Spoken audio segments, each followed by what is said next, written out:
Good morning. As I sit here today, reading what you're saying on social media, what you're asking at our call center, what you're writing to us, and what our partners are asking us on your behalf, I can fully understand your anxiety and concern.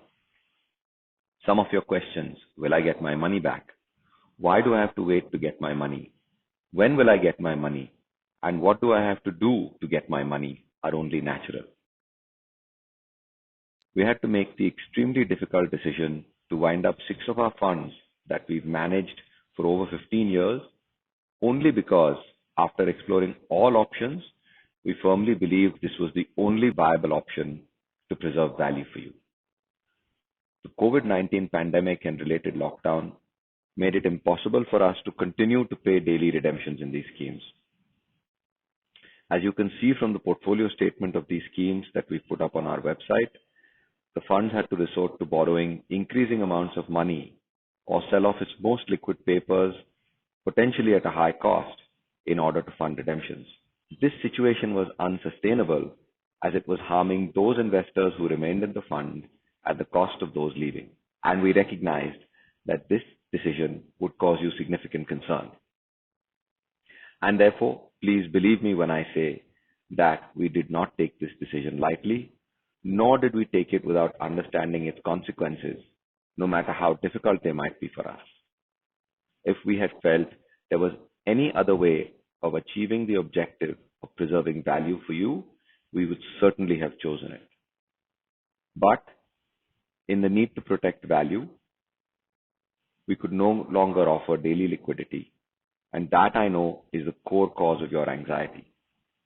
Let me also clarify that there was no default in any of the companies that we hold that caused us to make this decision. It was due to the liquidity issues in the market as a direct result of the COVID-19 lockdown that we had to take this step. The lockdown, unprecedented, at least in my lifetime, and though necessary to contain the spread of this disease, has had far-reaching consequences for all of us personally, just as it has caused severe dislocation in the market, particularly for the type of securities these schemes held in their portfolio. So what does winding up mean? It means that the fund still has its assets. It is still earning interest on its portfolio from the debt we have invested in. It is still continuing to receive payments from the companies we have invested in, but we are no longer able to accept money from investors or pay daily redemptions for the liquidity reasons I explained.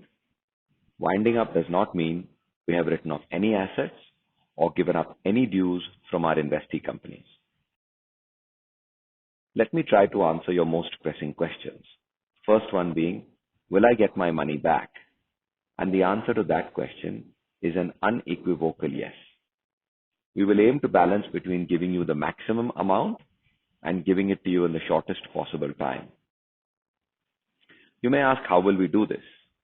As I said, the schemes have not lost their assets. We are continuing to receive interest payments and scheduled maturities, and we're talking to every company to see if they can pay us back in advance. And as the lockdown lifts and the market normalizes, we will make all efforts to sell the bonds we hold at the best possible price. The second question is, when will I get my money and why do I have to wait? This is a bit more difficult to answer precisely today for two reasons. One, the schemes have borrowed money to fund redemptions. Regulations require that we pay these borrowings first.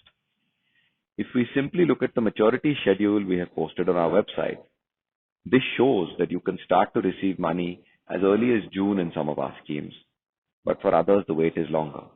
And we recognize that this may be unacceptable for you. But what we cannot predict precisely today is how quickly the market will normalize and therefore how quickly we can liquidate the rest of the holdings. We have already started work on this and we will bring you more frequent updates. Another question many of you are worried about is, will I see big losses? Many of you have questions about the companies we've invested in. You may not recognize the names, and therefore you're concerned about whether these are solid companies with solid businesses that can actually pay back the debt that they owe us so that we can return that money to you. We will, over the next few days, help you understand many of the companies in our portfolio. Another question we're hearing is, do I need to do anything more to get my money? What are the next steps? Regulations require that we give you an opportunity to vote on the process to be followed for winding up of the schemes. We will shortly write to each one of you and to our partners with more details around this. We propose to conduct the voting electronically as many companies do these days, and as within the lockdown, it is not possible to call a physical meeting. And we will give you more details of how we will secure your best interests in winding up the schemes. Our goal is not to do a fire sale at any cost, nor to make you wait till maturity, but to find the right balance between the two.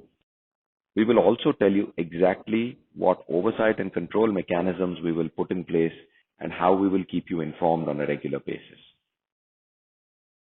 Finally, people may be concerned about whether their money is at risk and they could see losses.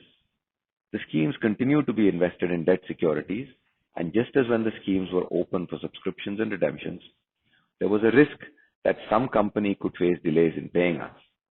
That same risk exists even today. However, we fully expect to be able to recover maximum value for investors from all our companies.